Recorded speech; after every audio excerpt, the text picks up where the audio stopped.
right, guys, I am Priyanka. I'm a second year. I will be talking about resuscitation. Quiz shows are very boring, so I'm trying to make it as exciting as possible. And I'm bribing you guys with treats. Lots of treats. Sorry to people who are at home, I will put it in your mailbox or if you answer questions. And to make it more exciting, if you guys guess whatever song the joke is, then you get double the treats. In the meantime, I will pass candies out because I don't want to pick on people. Whoever has a bag of candy, we're going to answer the questions. All right. Dave's not going to get it.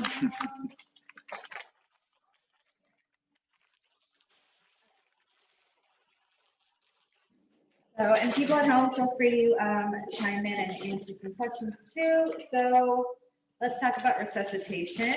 The first question is,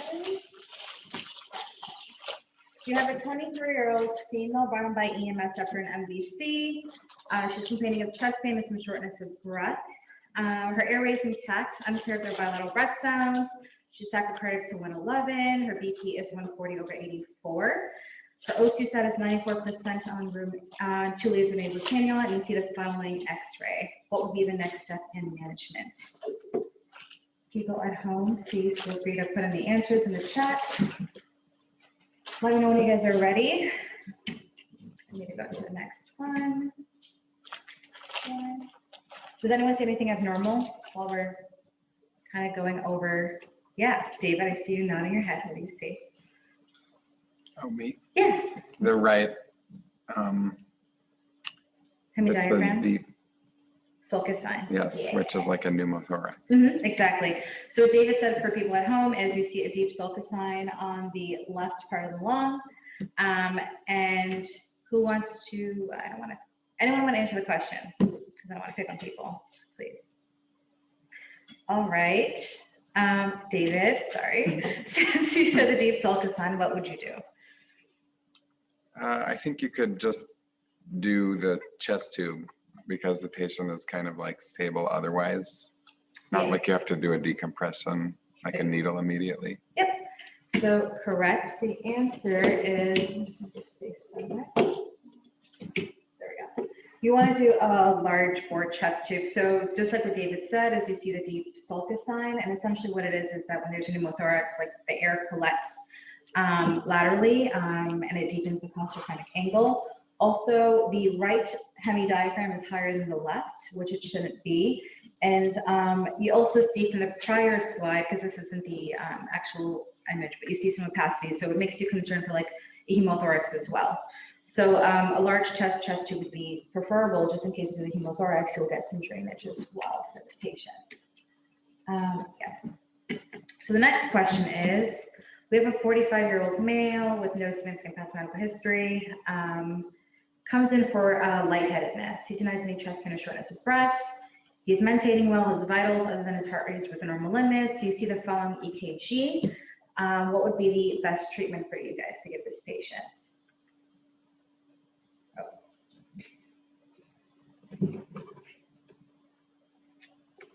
Let me know when you guys want me to go to the next slide. If anyone at home wants to interpret this EKG.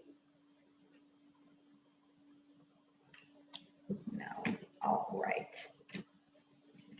So, Mark, I'm sorry. Yeah. What does the EKG look like to you? It looks like a white complex. It's tachycardic.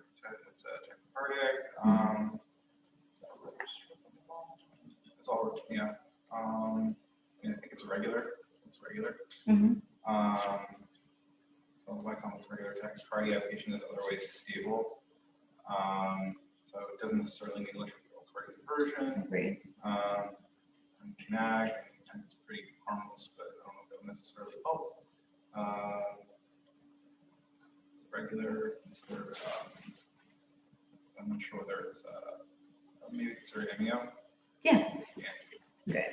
So what this patient has is non-sustained VTAC. The patient is stable, so you want to give like an antiarrhythmic, like amiodarone, lidocaine, propanamide. And if the patient is so if that doesn't work, then you can consider like cardioversion, and if that doesn't work, you can then consider pacing. I just want to talk about like sustained versus non-sustained, mainly for the juniors, because I had an idea what it was, but then like I wanted to make sure I completely understood it. So basically sustained is when a patient has like VTAC that lasts longer than 30 seconds. But non-sustained is what this patient has, is they would have like a couple of consecutive beats and then it would drop within 30 seconds. Adenosine is good for SVT, but it's not necessarily good for VTAC for this particular patient. And that is pretty much it for this one. And this song is XO from Beyonce, in case if you're wondering. The previous one was Lose My Breath. I'm trying to make it related to the slides, guys. So hope it helps you guys. All right. So the next one is a 21-year-old male comes to the ED after being stabbed in the neck with a knife. After you intubate the patient, you notice a wound between the cricoid and angle of the mandible with an expanding hematoma. What zone of the neck is involved and what is the next best step? I personally did not like this question because I remembered it at some point and then I forgot it, but we could very well see this in CCT. I'm pretty sure we all know what is the next step, but I think the zone aspect is important for us to distinguish because I think we all kind of get confused with it. Anyone at home or here want to take a stab and answer? Thank you. Go ahead, Matt. I already ate 2 candies, so I feel. That's great. like Are you passing it around? Oh, was I supposed Yep, to do that? sure was. That's fine. I already used it. Anyway, it's To turn on screen. audio. so if it's between the cricoid and the angle of the mandible, it would be zone 2. Mhm. And I personally would not feel comfortable putting a patient with an expanding neck hematoma in a CT scanner. Agreed. So I would send this person to the OR. Yeah. So I'm gonna go with C. Yeah, some might say that's a hard sign, right? All right, so this one, I would freak out, honestly, because I'm gonna be a senior in a couple of weeks. I would freak out, but then I would remember Kings County, where we get amazing training, and I will channel my inner Beyonce. Just take a breather, and then just go over the zones in my head. So the zones from the clavicle to the cricoid is zone 1. Angle of the mandible to the cricoid to angle of the mandible, zone 2, and then 3 is angle of the mandible up to the head. So one thing that I wanted to point on this, which is actually a good learning point, because I made a mistake in CCT, is the platysma is very important when it comes to zone 2. So if the platysma is not penetrated, the patient can be obs and can go home. If the platysma is penetrated and the patient is quite stable, they can go to the OR, to CT angio, and we can take in to take a look at to see what other vessels are injured. But if the platysma is penetrated and the patient is not stable, you should for sure go to the OR and call surgery. Some hard signs are like if the patient has airway compromise, if hematemesis, altered mental status, those are things to look out for. This is important for me because like the beginning to middle of second year, I had a patient, not the best historian in CCT. He came in from like, the story was from the patient, a light bulb fell on the ground and he injured his neck. Per EMS, he got into an altercation with his partner and it seems like she assaulted him with a light bulb. However, in the trauma bay, he was like very stable. He was speaking fine. I saw like a tiny little cut in his neck, but I moved it around and I didn't really see anything. So the senior and I essentially like cleared him because we didn't think the platysma was affected to the main, which is a mistake. And what we did find out from the team that was in the pod, that the patient's voice after a couple of hours was changing. They did a CTA and it penetrated the neck, so they called gen surge and the patient went to OR. He was okay, but it's important to keep in mind, even if the patient looks okay, and if the story sounds funky, just be more, I would personally learn from that experience to be more the conservative side and still do a CTA before I would consider clearing the patient. I think small holes are even harder to figure out than large holes. If it's large, you can tell where it goes. Yeah. But if it's an ice pick or a piece of shard glass and it's real tiny, you can't tell how deep it went. Yeah. So what Dr. Silverberg said for people at home is small holes, it's harder than large holes because you can see where the injury goes in large holes, but small holes, you don't really know. And that's exactly what it was for this patient. It was a small piece of the light bulb that actually just penetrated the platysma that we all missed. You can never be able to say, I think the platysma is intact. That's never good enough. You should be able to visualize the platysma whole and complete. If you have not confirmed that the platysma has not been violated, ever. You're never going to be able to say, unless you can see the entire platysma and it's intact, you should never be saying the words, I think the platysma is intact. Okay. It is or it is not. Okay. So in this month's academic emergency medicine, there is a systematic review on penetrating neck injuries, which I'm sure you've all read. And it basically says this, it used to be that zone 1 and zone 3 got CTAs definitely, and didn't go to the operating room list, it was a vascular injury. But zone 2 would go to the operating room for surgical exploration, but now there's the no zone thing where everyone gets a CTA. The problem, Let's have a hard sign. what? Let's have a hard sign. after. Let's have a hard sign, but the problem, and this systematic review, if you read it, is digestive injuries to the esophagus, is that CAT scans are not good enough to rule out digestive injuries to the esophagus. So even if the CTA shows no vascular injury and you don't see any air, extra air out of the trachea, you can say there's no tracheal injury. You cannot rule out esophageal injury with the CTA. You must either observe the patient or the trauma surgeons have to do a swallowing study. So you can't do a CTA and discharge the patient. Yeah, because there's going to be air. You were stabbed. Yeah. Did it come from the esophagus, the Yeah. lungs, or the skin? You can't tell. Yeah. So just seeing air there has no meaning. But you at all. won't see air from a digestive injury because there's no air in the esophagus normally. So that's the problem with digestive injuries. Okay. Academic emergency medicine is fun. So what Dr. Sinner said for people at home is essentially, if the platysma is, basically if there's an injury to the neck, you guys should still do CTs. But what you can't rule out on CTAs is if like the esophagus is injured as well. So if you have a high suspicion, you should consider like just calling Gen Search. They can do a swallow study, and you definitely want to observe the patient too. You know, they say do a triple study. A triple. The CTA for the vessels, bronch to look at the airways, and then a GI scope or a swallow Okay. to look for airway. Yeah, you don't have to do the bronch anymore. CTA, bronch, or swallow study, so triple study. All right, next one is a 45-year-old female. We're gonna see this a lot in CCT, I'm sure, and in the ER. So a 45-year-old female presents to the ED for worsening headache. The patient's hypertensive to 216/114, hypoxic to 94 liter, heart rate is 94, setting 99% on room air, afebrile. Normally with NSAIDs, and you see that you do a CT head and you see the following thing below. What would be the best next step in management? Oh yeah, Jane. So we see the hypertensive bleed. Mm-hmm. The next step would be BP control, Mm-hmm. carbine. Perfect. Yes, exactly. So what Jane said was pericardial infusion and BP control, which I agree.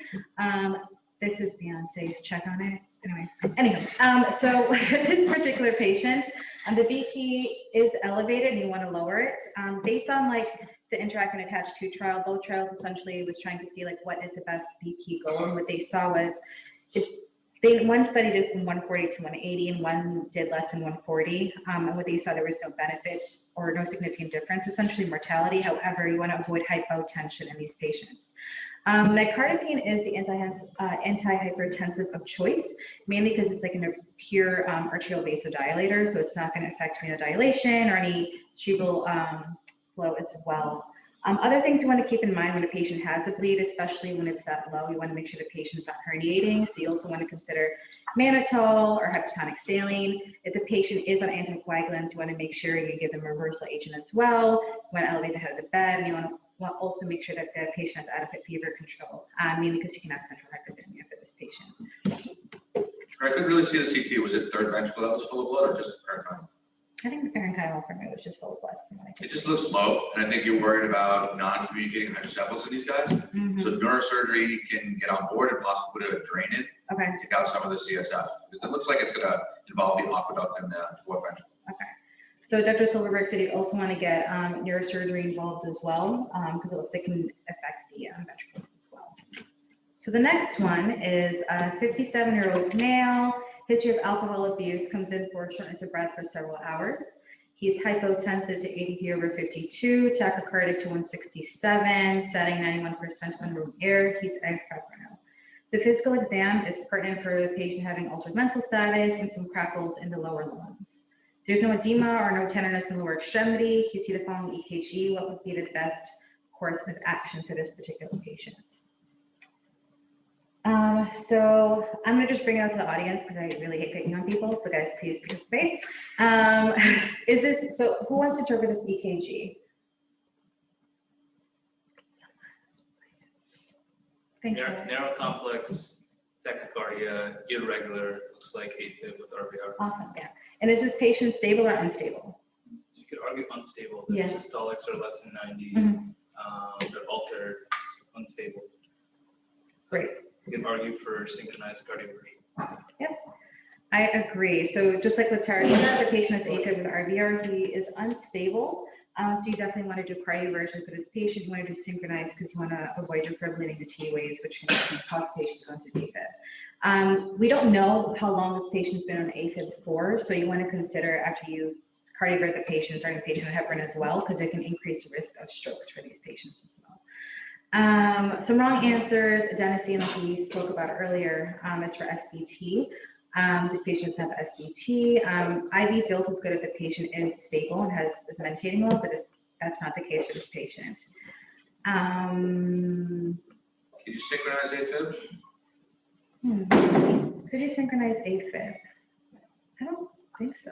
Yeah, AFib, yeah. You can? Yeah, no. Huh? AFib, you can synchronize. You can if they're unstable? Yeah, Okay. if it's AFib, yes, because you still have an organized QRS. But it's irregular. But even with the rate being fast, I've done it. Yeah. You can't, it's different if it's VFib, because you don't have a QRS really, or if it's torsades where it's so irregular, the QRS, it's hard for it to focus. But I have defibrillated, synchronized cardioversion. So have you, right, Rich? Oh, yeah. Yeah, you can do it synchronized. You can do it synchronized. It may take a few beats for it to catch on. Okay. Now you may press the button and it'll take a few seconds for it to fire to synchronize. But It'll find it. it'll find it. Yeah, it'll find it. Usually you don't have to, because mostly people will tolerate it acutely for quite a while and you can slow it down. So in most cases, you don't have to convert AFib. It's not like VFib or torsades where they go down very quickly. Also, So you have time to just slow it down. You don't, very rare you have to synchronize it because they're unstable. Also, AFib gives an inaccurate blood pressure reading very commonly. So sometimes you'll find low blood pressures with AFib RVR and the patient's alert and oriented. Just because the blood pressure is a little low doesn't mean they're unstable. I would use the mental status as the final arbiter when to do synchronized. So Dr. Sinnert said patients with AFib can have, it'll show that they have low blood pressure, which may not necessarily state that they're unstable. Their mental status is a more important indicator to see if the patient's stable or unstable. But for the boards, if they're hypotensive, they're hypotensive. But for the boards, if they're hypotensive, guys, you're actually hypotensive. And you know, another thing is, you're gonna give at some point adenosine to somebody in AFib Yeah. and RVR. But that was an obvious EKG, it was irregular. It's not always gonna be obvious, right? Sometimes it's going 180. Yeah. You could be an AFib going 180. You can't tell what's regular and irregular. It's too fast. And you know, it's okay to give adenosine to a narrow complex tachycardia, even if you're not sure if it's AFib. You know, obviously there's always a risk that you could have, you know, if it's wide complex, maybe you want to question it a little bit. But for a narrow complex tachycardia, it's okay to give adenosine. Sometimes it's a great way to see that, slow them down enough to be able to see the AFib, and then you kind of know what you're dealing with. Okay. Convert a reentrant tachycardia to sinusoidal. Yeah. It won't hurt, and it might help you make the diagnosis. Okay. So the next one is a 27-year-old male presents to the ED after being pulled from a fire in an automobile repair shop. He arrives unconscious, has the following vital signs. He is hypotensive to 90/54, tachycardic to 112. He's tachypneic to 30. He's satting 98%. I want you guys to keep note of that on room air. His labs are pertinent for leukocytosis to 15, lactate of 9. What is the treatment indicated for this patient? So patient's in a fire, you see an elevated lactate, he's hypotensive, tachypneic, but setting fine. What are you guys concerned for based on this presentation? I know that we had a fire recently. Carbon monoxide toxicity. Carbon monoxide, yes, but this patient was in a, cyanide toxicity, exactly. So for cyanide toxicity, what would you guys want to use to treat it?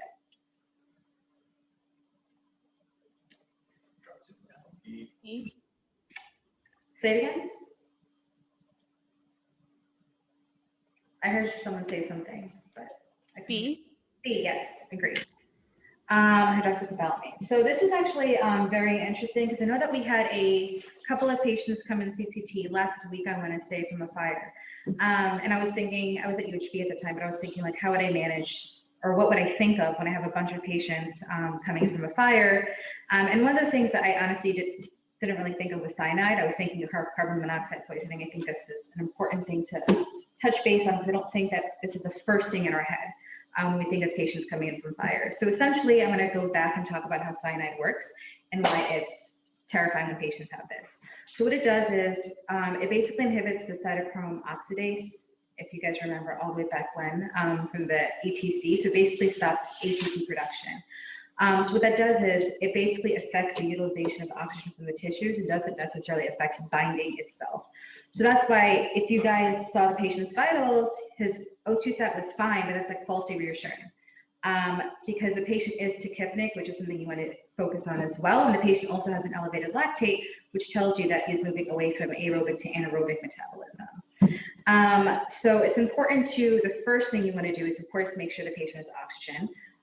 But you also want to give them an antidote. The antidote of choice is hydroxycobalamin, mainly because it has safer side effect profiles, and what it does is it just basically binds to cyanide and have it form to, forms like a B12, which can get excreted renally. And the other options you could do is like cyanide antidote kit, which is like amyl nitrate, sodium thiosulfate, and sodium nitrite. But that has more side effects of like hypotension, and it can cause methemoglobinemia as well. So that is less, I guess you would less likely want to use that if you can get hydroxycobalamin, like have that access to, that Especially would if be there's better. concomitant carbon monoxide Yes. poisoning, because then you make the hemoglobin, methemoglobin, Exactly. it's going to carry even less oxygen. So that was a big problem before, is you would have to dive the patient to give them the antidote. Exactly. Which made them methemoglobinemia, then they couldn't carry any oxygen. Yeah. So that's what Dr. Sinnert was saying is with the nitrites, it can worsen the carbon monoxide poisoning. It can cause methemoglobinemia. So back in the day, you would have to dive the patients to treat them. I do want to talk about hyperbaric oxygen, which is one of the options. So it's kind of inconclusive to see if it's helpful versus not helpful. From what I've gathered, it seems like it could be good as an adjunct to giving them the hydroxycobalamin if the patient's really, really sick and not doing too well. So I think teaching points from this is coming from a fire, elevated lactate, tachypnic, and O2 sat is fine. You always think about cyanide poisoning. I don't want you guys to forget it because I honestly think I would have been falsely reassured for a second if the patient was setting 98, 99% on Romero. Anybody who comes in at alter level consciousness from smoke, just give it. I mean, the FDMY is supposed to just give it for anybody they've let up fire. So a lot of times it's hanging already, but if it's not, you should give it. Okay. And if you don't have the hydroxycobalamin, which is the best antidote, and all you have is the old cyanide kit, depending on where you're working, you can still give the sodium thiosulfate without giving the nitrites. Okay. I actually don't think they make the Lily kit anymore. I don't think you can find it. I'm sure Kings County has a trove. Sorry guys, I'm not going to speak just a little. Fire last week, they did get Not the 3 drug, the 1 drug. Yeah, it was just one drug. I don't think the Lily kit existed. Yeah, it was just a hydroxy. They gave Santa they gave B12. All right, next question. We see this, I'm sure we'll see this a lot in CCT as well. So 75-year-old female, currently being bridged on enoxaparin to warfarin for new onset AFib, is brought to the ER after fall and had ultramental status. She's tubed to CLR subdural with a 7mm midline shift. Which of the following is the most appropriate reversal strategy? Anyone? So this is a question we always ask all of our elderly patients, are you on blood thinners? We ask this for a reason because we're thinking about reversal agents. So what would you guys think would be the best reversal agent? I'm picking on people now. Madonna. Sorry, Boom. Right, it does make she's on board, enoxaparin and warfarin. She's both on enoxaparin and warfarin.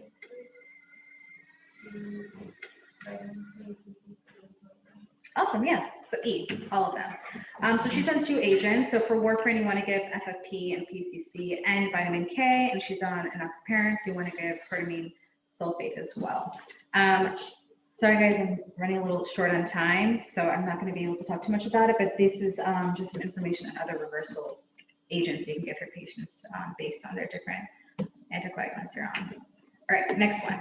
55-year-old male is brought in by EMS presenting with altered mental status, respiratory distress, emesis, diarrhea, and profuse diaphoresis. He's a farmer. Essentially, a neighbor found him with a large vat of insecticides. What antidote would you give this patient? Yes. Sounds like probably an organophosphate. Yep. So 2-PAM maybe, but atropine. Yep. Probably be the next one. So this is organophosphate poisoning. What it does is it basically, you want to give atropine because it basically will help block the effects of acetylcholine. And this patient basically has toxicity from acetylcholine. You can get like sludge, which basically is salivation, lacrimation, diarrhea, emesis, and things of that sort. And a tremendous amount of atropine until effect, right? Until you use the hospital supply. You do use a lot. A lot of atropine, guys, you have to give. Yeah, you want to keep giving it until they're dry, Right. really, till their secretions are dry, that's what you have to follow. So There's no limit. you want to keep giving until the patient's dry, guys. So next question is 48-year-old female with no known past medical history comes in with chest pain and shortness of breath. CTA shows a saddle PE with right heart strain. The patient has a recent surgery and is on anticoagulants. She received 1 liter of normal saline and unfractionated heparin. Her vital signs are she's hypotensive 80/55, tachycardic 122, tachypnic to 32, hypoxic to 93 on 2 liters. What would be the next best steps in management? So patient has a known saddle PE, got unfractionated heparin, still kind of sick looking. What would you guys give? TPA. Yes, TPA. Great. Essentially, this patient has hemodynamic instability from the PE, although you gave him unfractionated heparin. You want to give TPA. You want to make sure there's no contraindications. If there are contraindications, you want to call like CT surgery or an interventionalist or consider ECMO if we have an ECMO center or open thrombectomy.